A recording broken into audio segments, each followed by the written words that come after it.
Major kudos. Hey, Happy New Year, everybody. This is Petty Officer Ralph with the United States Coast Guard Reserves Expeditionary Specialized Forces training in the Department of Specialized Capabilities, United States Coast Guard. I'm just playing. The more reservist you are, the longer your titles get, I think. Hey, I had a question, and I love answering questions. I love feeling important. Somebody asked me how to expand the back end of the business. So with this new Charlie Live vlog I'm doing, I basically just do the video and upload it right away with virtually no editing. If I edit, I hit pause real quick, and then I put it back to play, and if I need to think for a second. So expanding the back end of your business, basically, as you try to move forward, how do you hand off little tasks to other people? This is kind of how do you handle the back end of life? How do you teach your kid to ride a bike? He gets older, then your next kid needs to learn. Well, if you have to teach them all at once, I was just doing that in my neighborhood. All the kids at once want me to teach them because I took this one girl to ride a bike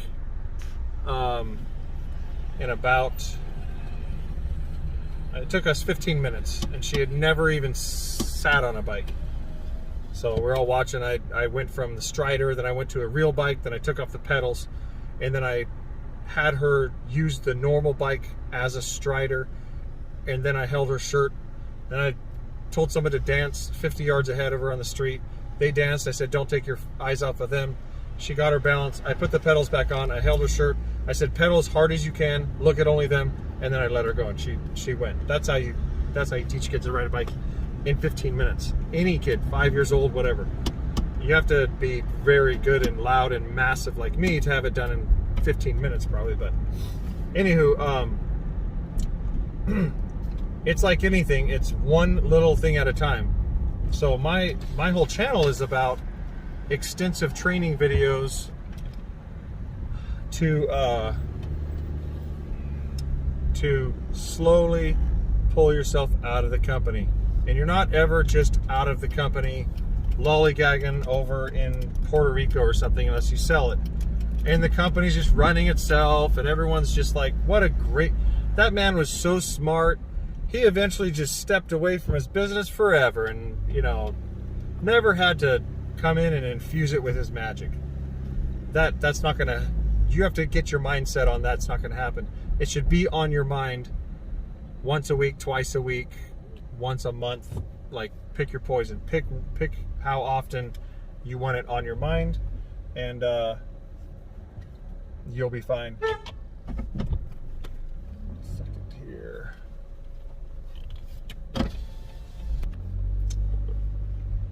I go, here's the deal. Let me just get right into it. At minute 3:25, I'm finally answering the question. I'm not answering the question, but I'm giving good content here. So, first of all, if you're doing residential window cleaning, your hands-on is going to be 50 times more than if you're doing commercial window cleaning. If you have all the storefronts in your entire city and beyond, and everybody's paying you just around the clock, here's how I have it set up. All of my storefront contracts are like triple overbid. According to Bucket Bob. Hey, I'll do it for $5. I have $125 minimum. Only because I have enough money to keep myself surviving without begging with Bucket Bob. If you're bidding against Bucket Bob, you are Bucket Bob. That's kind of the trade-off.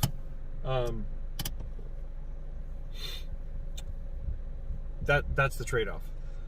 So I don't bid against Bucket Bob. So let's say I have 10 regular weekly things going, and it comes to a total of like $3,000, $3,500 or $3,800 a month. The labor is $1,800, so I have $2,000 coming in of automated things. Well, I could easily go to another city, try to get that going, hire a little local window cleaner, pay him a percentage where he's making 30 or 40 an hour, 20 an hour. And he's working on those, and I never have to worry about it. QuickBooks automatically just sends their invoices, and one of them, due to COVID, had canceled, and the QuickBooks keeps sending them an invoice, and they keep telling me, please take it down. I'm like, I don't even know how to take it down. My office manager did all that, and she's off for a few months. So it's slow season, and we have a few contracts that just a couple of my guys can take care of. We don't need office people right this second. I hope I'm not rambling on too much. I hope you're getting information no matter what tier of a person you're on. As you move into high rise, the back end gets way freaking easier. How I did it, and as you want to step away from the company as a technician, all of it works together the same. I don't ever want to do a residential house, but I want to take residential houses. Okay, you're going to be on your phone all day. You're going to be doing YouTube videos all day of showing them why, if there's 7 windows at a house and the person said there was only 5, your crew needs to just go clean the other 2. They did them for free to do the person a favor. Why? It should have been $30 more, $20 more. And over and over, you're going to have to deal with all this struggle of just common sense stuff. The more common sense your employee has, the higher you got to pay him, because the sooner he's going to go start his own company. The lower common sense person you have, who literally has to be told exactly what to do, is going to be your greatest technician in the long run. They just need to be told exactly what to do, because when they go home, they go directly back to their Xbox, and they don't move their life up at all. They don't know what that means. They don't care. That's it, okay? Those are the best technicians. But at the beginning, you're like, dude, they're standing out in front of a house. You're like, knock on the door. You're already doing the work, and you didn't even say hi. Well, I wasn't told. Good glory. You work with those people for a while, and you'll have them long term because they like security. They don't know how to do new things, so you will have them forever. Okay, that's gold right there. I keep going back to trying to answer the back end of the company. It's like forever. The best way to handle the back end of a company is to be with your crew and make as much money as possible. Keep affording the highest amount of insurance. Have your website put only high-rise and storefront on it, and maybe residential down here. Put pictures of you doing high-rise. Put pictures of OSHA. Become a good writer on OSHA stuff. Become a good writer and friend of property managers. Seek property managers out. Tell them you just want to be the third bid. This is gold right here, by the way. And I do coaching. You could text me, and I could charge you X amount of dollars to arrive at your job, help you with your crew, help you clean the fat in your company, help you clean the fat in your life and in your family. Whatever you need. Just so much wasted time that the whole flock does. You can look at over here, and it's just full of just going there because their check came in.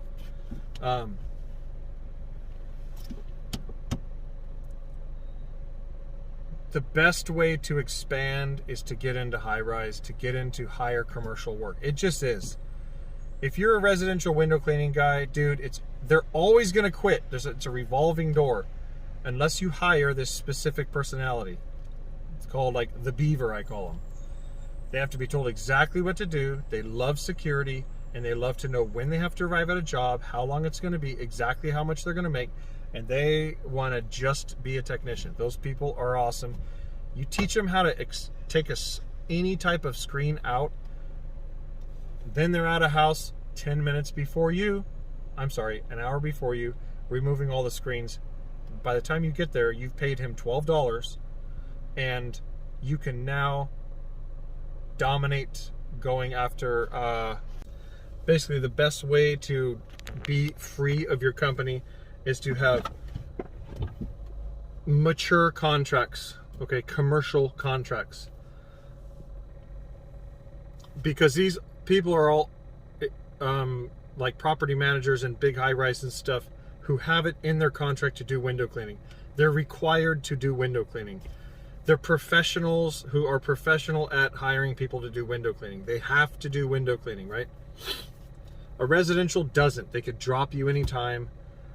Sure, there's good money in it if you arrive every day and you go make your $1,000 a day for 10 hours or whatever, 5 hours.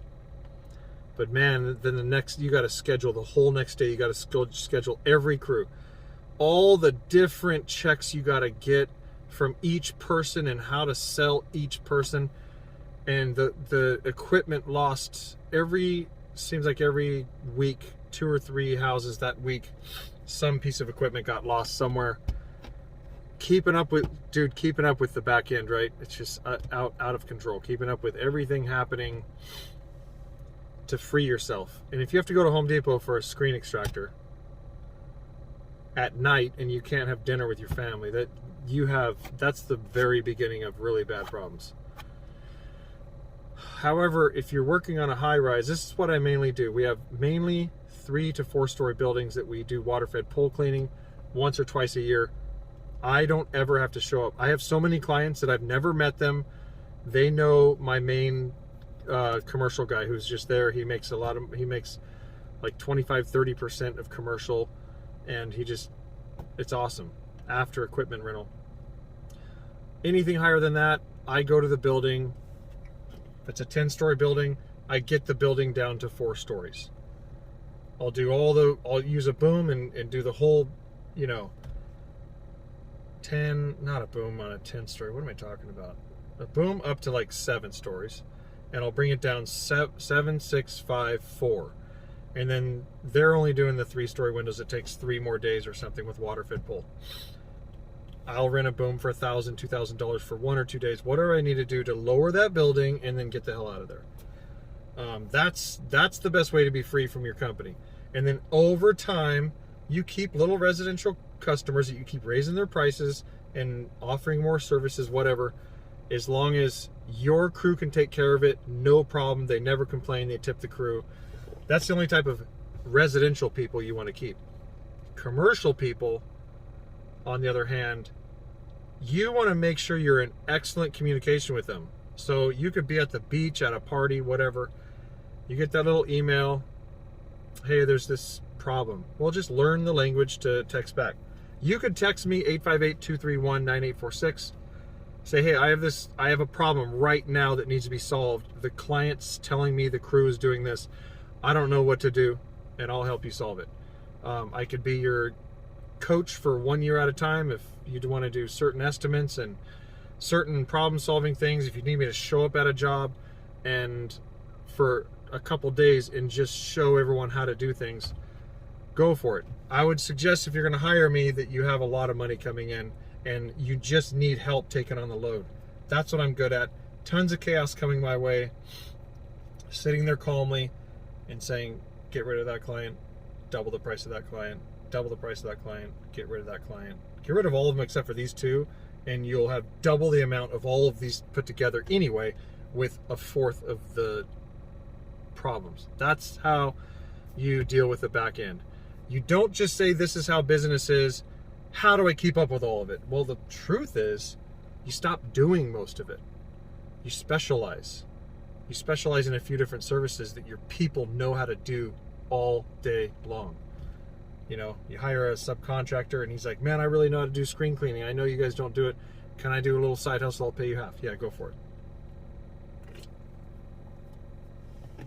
Just so he knows you're bringing him back. And sometimes he steals the client. Anyway, I don't care about that. Slowly, if you're showing up once a month, this is what I do. Basically, in season, every other month or once a month, I have to show up to a job and do 2 to 5 days of work. If it's 5 days, it's like a $20,000 job, $15,000, $20,000 job. If it's 1 day, sometimes it's a $5,000 job. Like I said, the other day I did a job. My cut was like $3,200. After the boom rental, after the labor, I showed up for 5 hours. No, it was more like 6 or 7 hours actually. Showed up, took care of business, went home. Didn't have to deal with that job again because of the exclusions I put on there. Exactly I put all the language in the contract how to just coddle my employees, whoever's doing that job. They know all I have to do is this. I don't have to climb any ladders. I just do this. The clients remove their own screens. If they don't remove their screen, they don't get the window clean. The property manager just looks at the bid and says, this one says $5,000, this one says $10,000. We're doing the $5,000 one. Sorry, residents, remove your own screens. 90% of the people don't care about window cleaning in there. You have two people you'll have most people remove their screens. If they remove the screens, you realize they appreciate window cleaning. Most of the complex won't even remove their screens, so you don't have to clean that pane of glass. There's so many tricks in this. There's so many tweaks. It's just set a contract. Don't worry about the business anymore. Don't even worry about it. You really don't have to worry about it until you show up to the job. Or every night I'll call them, hey, how'd it go today? They're like, fine. So to answer the question about how do you handle the back end, remove most of it.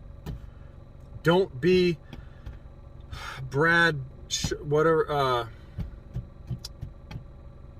man, what's his name?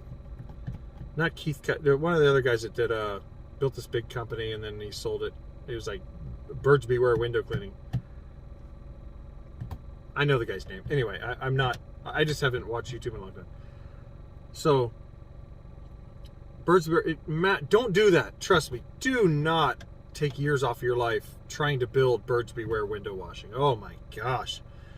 We clean every window in San Diego County or Ohio. Oh my gosh, no.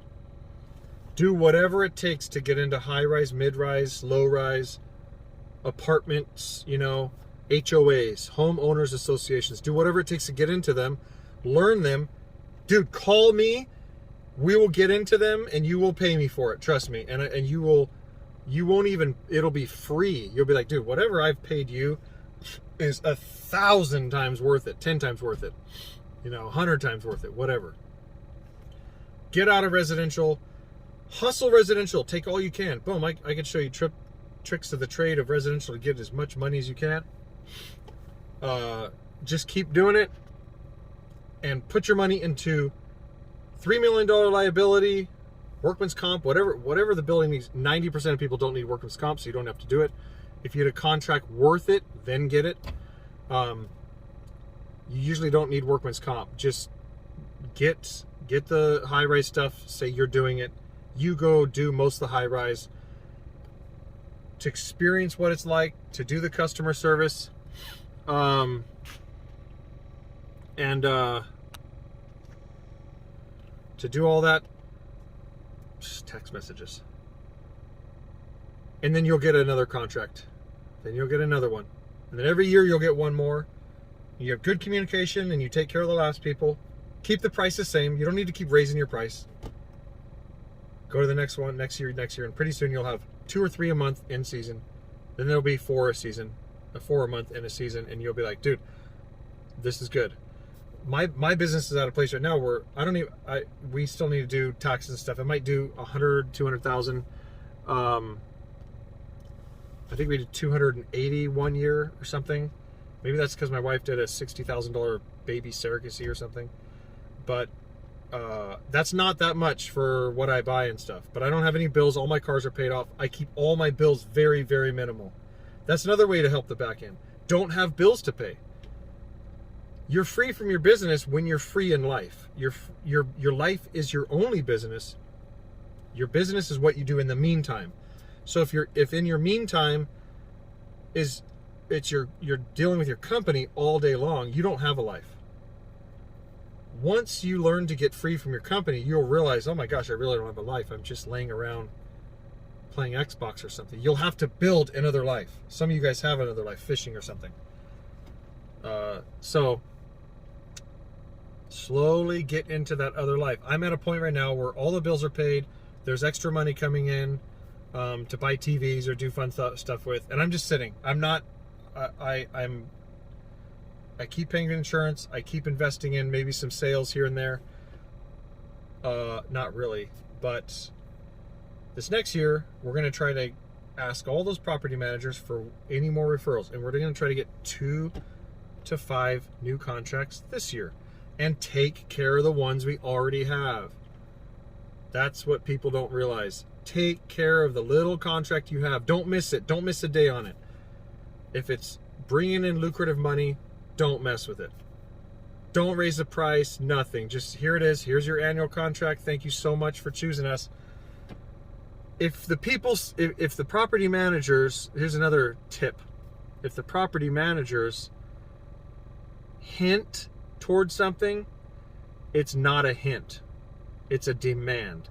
Most property managers are soft-spoken, task-oriented people. They're not fun, party, happy-go-lucky people. They are task-oriented, one task at a time. If they hint to you, hey, some people have noticed a couple streaks on their window, dude, and you're making $5,000 a year off this contract that you only do once a year, which means you're making $5,000 in that week or something without being at the job. Go yourself. Just go. You're the magic. Don't send your guy. Your guy might have terrible breath and smell like swamp ass. And trust me, a very shy, melancholy property manager is not going to mention swamp ass to you. Like he just stinks. She's never going to say it. Sometimes you have guys that should just be outdoors. You show up. Look sharp. Look like me, okay? Without my beard. I look sharp enough. When I show up to a place, I look okay. I have a presence. I care, okay? I don't wear glasses indoors, even though I have crazy eyes. I don't wear glasses indoors. I don't look like a jerk. You should text my number, 858-231-9846. Text me a picture of yourself, and I'll tell you if you look like a jerk or not. Most window cleaners, for some reason, have this ego the size of Texas and a bank account the size of a piggy bank, okay? Don't look like a jerk. Show up. Be the magic. Say, man, I'm so hot. Do the work yourself. Trust me, you're a genius enough. If you're into high-rise by now, you're a problem solver enough to go clean the window yourself. I guarantee you. Go do it yourself. Say, I'm so sorry about that, ma'am. Give her a gift card. Take care. Property managers don't care how much you flatter them. They don't care. They're like computers. Not all of them. I'm not. Property managers, don't get mad at me. The reason they like me is I take care of the customer when the customer complains, so that the property manager doesn't have to be the in-between person the whole time, you know? Because the property manager doesn't care if you're like, oh, I'll go get it, how you doing today, all this stuff. They're like, did you take care of the problem or not? You know what I'm saying? They're kind of like me in that way, except for I have I'm sure they have a charming side outside of work. During work, I am charm. I am presence. I am magic. When I show up at a job, I'm fully dominating of the situation. I arrive, the atmosphere changes. It just does. When I've arrived with this type of energy, I've been in my Superman cape. I've taken my shower. I've got ready. I went to work. I have my caffeine. I arrive at a job with people in front of me. It's just magic happens. That's what happens, okay? I bring the presence. The whole air, everything shifts. When you show up at a job, everything's going to shift. They're going to say, like, oh, man. Oh, Perry himself showed up. Joey himself showed up. When the owner shows up, guess what he does with the client? He owns the client. It's ownership over the client. They feel protected. It's like if I'm at work and my wife says the kids are acting crazy. They're all complete animals until I get home. When I get home, they're like precious little things. I get up and everyone's fine now. Even my wife is fine. Everyone, the whole atmosphere shifts, okay? Show up in that situation. Sorry for going so long about that. But man, if you have a contract and that property manager complains at all, you have till the end of that job. Actually, I should say to the end of that day or the next day.